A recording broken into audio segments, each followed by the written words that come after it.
అక్కడ మన దగ్గర ఉన్న ఫుడ్ అంటే మనము వెళ్ళగానే వాళ్ళు ఒక 60 నుంచి 70 మంది లైన్ కడతారు. ఈ లైన్ అంతా పెట్టేసరికి కనీసం ఒక హాఫ్ అన్ అవర్ 45 మినిట్స్ అవుతుంది. ఎందుకంటే ఇద్దరమే ఉంటాము వడ్డించడానికి. అక్కడ రైసు, ఇంకా 2 కర్రీసు, ఒక చారు కానీ, రసం కానీ, సాంబార్ ఏదో ఉంటుంది. అలా ఉన్నప్పుడు ఏంటంటే అవన్నీ వడ్డించేసరికి టైం పడుతుంది. ఈ టైం పట్టేలోపు మిగతా వాళ్ళు కూడా యాడ్ అవ్వడానికి ఛాన్స్ ఉంటుంది అనమాట. అలాంటప్పుడు కొంచెము జర్నీ చేసే వాళ్ళకైతే కొద్దిగా సమాధానంగా రిక్వెస్ట్ చేసుకుంటాం. ఏంటంటే మనం ఇంతమందికి అనుకొని తీసుకుని వెళ్తాము, అక్కడ అనుకోకుండా వీళ్ళు ప్రయాణికులు యాడ్ అయ్యేసరికి కొందరు వలస కూలీలు ఈ మధ్యలో అయితే వరంగల్కి ఎక్కువ వేరు వేరు రాష్ట్రాల నుంచి వలస కూలీలు రావడం జరుగుతూ ఉంది. ఒక 100 మెంబర్స్కి ఫుడ్ ఇవ్వాలి అని మనకు హెల్ప్ వచ్చినా కూడా ఒక 120 మెంబర్స్కి పైన కూడా ఫుడ్ తీసుకెళ్లాల్సిన అవసరం ఉంటుంది. ఎందుకంటే అనుకోకుండా వచ్చేవారు ఉంటారు. మనం 100 మెంబర్స్కి పెట్టే లోపట్ల మళ్ళీ కొంతమంది కూడా జాయిన్ అలా పెడుతుంటే వస్తూనే ఉంటారు. కాకపోతే మినిమం అనేది అట్లా అంచనా వేసుకొని ప్రస్తుతం అయితే మన సర్వీస్ అలా జరుగుతుంది. ఆ డోనర్ చేసిన హెల్ప్తోనే నిత్యానందనం సాగుతుంది. ఎందుకంటే ఒకరోజు చేసిన డోనర్ హెల్ప్ని తీసుకెళ్ళి ఒకే రోజు పంచభక్ష పరమాన్నాలు ఏం పెట్టట్లేదు. డోనర్ కూడా కొన్ని ప్రోగ్రామ్స్ మీరు చూడండి, డోనర్స్ కూడా మనతో లైవ్లో ఉంటారు. వాళ్ళు కూడా వాళ్ళ స్వహస్తాలతో వడ్డించడము, పార్టిసిపేట్ చేయడము చూసి మంచిగా వాళ్ళ స్పందన కూడా బాగుంటుంది. ఎందుకంటే మన ఇళ్ళ మధ్యలో చేసుకుంటే మాసిపోయి మురికి బట్టలతో ఉన్నాయన, ఆకలి కడుపుతో ఉన్నాయన రావడానికి ఇబ్బందికర పరిస్థితులు ఉంటాయన్నమాట. అక్కడ మన చుట్టూ ఉన్న వాతావరణం కానీ, మన బంధువర్గంలో కానీ, ఫ్రెండ్ సర్కిల్లో కానీ ఒకరు రమ్మంటే ఒకరు పొమ్మంటారు, ఒకరు పొమ్మంటే ఒకరు రమ్మంటారు. ఇలాంటిది ఉంటుంది కాబట్టి వాళ్ళు కంఫర్ట్గా భోజనం చేయలేరన్నమాట. ఇలా మనం ఏదైతే వీధిలో పెడుతున్నామో, నేను వీధిలో పెట్టినప్పుడు ఆన్ రోడ్స్లో కానీ అక్కడ స్టేషన్ దగ్గర పెట్టినప్పుడు ఎవరో తెలియని వాళ్ళు, మనం ఎవరో వాళ్ళకి తెలియదు, వాళ్ళు ఎవరో మనకు తెలియదు, విస్తరకేసి పెడుతున్నప్పుడు ఎంతో ఆకలి ఉంటే మాత్రము, ఎంతో అవసరం ఉంటే మాత్రమే వాళ్ళు వచ్చి అక్కడ లైన్లో నిలబడి ఫుడ్ తీసుకొని తినడానికి ఇష్టపడతారు. అలాంటప్పుడు వాళ్ళు ఎవరు ఏంటని ఆరా తీయకుండా చేసేదే దానం అవుతుంది అనేది చాలా అర్థం చేసుకొని నాకైతే డోనర్స్ మంచి సపోర్ట్ ఇస్తున్నారు.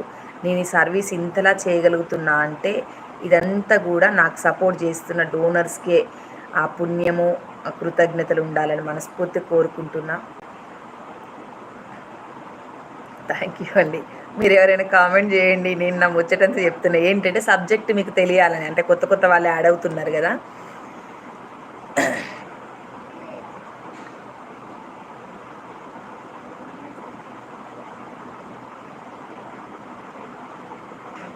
థ్యాంక్ యూ అండి, thank you so much. 28 members చూస్తున్నారు. లైక్స్ చేయండి, మీరు కామెంట్ చేయండి. లక్ష్మీ గురుదక్షిణ ఛానల్లో నిత్యాన్నదానం జరుగుతుంటుంది. అన్నదానం వీడియోస్ పెడుతుంటాను. అన్నదానం సందర్భం ఏంటి, వాళ్ళు ఎవరు అనే విషయాలు తెలియడం కోసం 1 నిమిషం వీడియో, ఫుడ్ డొనేషన్ జరిగేది ఒక 1-2 నిమిషాల వీడియోనే ఉంటుంది. ఎక్కువ లెంతీ వీడియోస్ కూడా ఉండవు. అన్నదానం జరుగుతున్నప్పుడు అరుపులు, గోలలు కూడా ఉంటాయి. ఎవరు ఏమనుకోవద్దు. ఎందుకంటే అంతమందికి పెడుతున్నప్పుడు కొందరు ఒకలాగా మాట్లాడడం జరుగుతుంది, చాలాసార్లు వినడము. ఒకసారి వాళ్ళకి ఏదన్నా చెప్పాలి కాబట్టి కొంచెం గట్టిగా అరిచి చెప్పాల్సిన సందర్భం వస్తుంది. ఎవరు కూడా తప్పుగా అనుకోవద్దు. థ్యాంక్ యూ అండి, థ్యాంక్ యూ సో మచ్.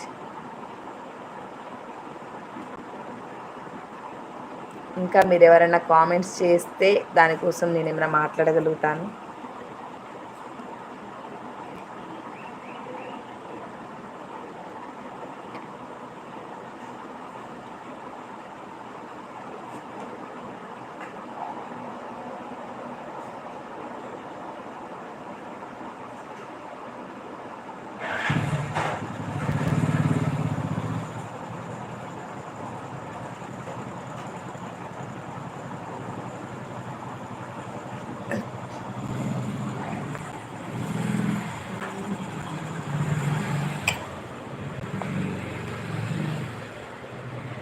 వాటి మెంబర్స్ వాచ్ చేస్తున్నారా? ఒక్కరు కూడా కామెంట్ చేయడం లేదు.